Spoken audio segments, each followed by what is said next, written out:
സങ്കീർത്തനങ്ങൾ 34:4 ഞാൻ കർത്താവിനെ തേടി, അവിടുന്ന് എനിക്ക് ഉത്തരമരുളി. സർവ ഭയങ്ങളിൽ നിന്നും അവിടുന്ന് എന്നെ മോചിപ്പിച്ചു.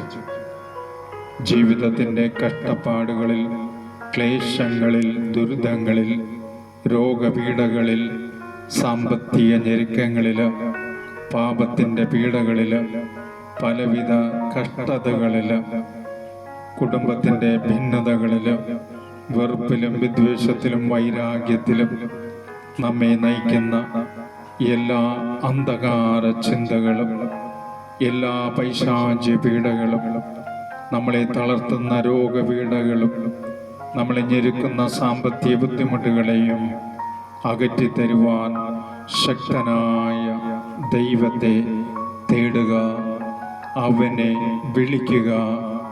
അവിടുന്ന് നിനക്ക് ഉത്തരമരുളും. നിന്നെ ഭയപ്പെടുത്തി ദൈവത്തിൽ നിന്നും അകറ്റിയിരിക്കുന്ന എല്ലാ ഭയത്തിൽ നിന്നും അവിടുന്ന് നിന്നെ മോചിപ്പിക്കും. ദൈവസന്നിധിയിൽ പ്രാർത്ഥിക്കുമ്പോൾ സങ്കീർത്തനങ്ങൾ 51:17 ഒരുക്കിയ മനസ്സാണ് കർത്താവിന് സ്വീകാര്യമായ ബലി. ദൈവമേ, നുറുങ്ങിയ ഹൃദയത്തെ അങ്ങ് നിരസിക്കുകയില്ല. ദൈവസന്നിധിയിൽ ജീവിത കഷ്ടപ്പാടുകളിൽ രക്ഷകനായ യേശുവിനെ വിളിക്കുമ്പോൾ ഒരുക്കിയ മനസ്സോടെ വിളിക്കുക, നുറുങ്ങിയ ഹൃദയത്തോടെ നിലവിളിക്കുക.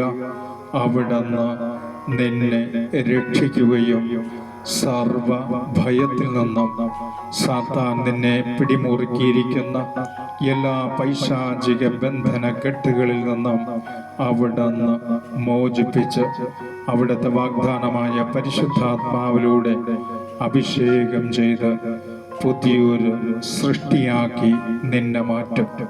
വിശ്വാസത്തോടെ വിളിക്കുക. രക്ഷകനായ യേശുനാഥൻ നിന്റെ വിളി കേട്ട് നിന്റെ ചാരെ വരും. നിന്നെ മാറോട് ചേർത്ത് സ്വന്തമാക്കുന്ന കർത്താവായ യേശു ക്രിസ്തുവിൽ വിശ്വസിക്കുക. അപ്പോസ്തല പ്രവർത്തനം 16:31 കർത്താവായ യേശു ക്രിസ്തുവിൽ വിശ്വസിക്കുക, നീയും നിന്റെ കുടുംബവും രക്ഷ പ്രാപിക്കും.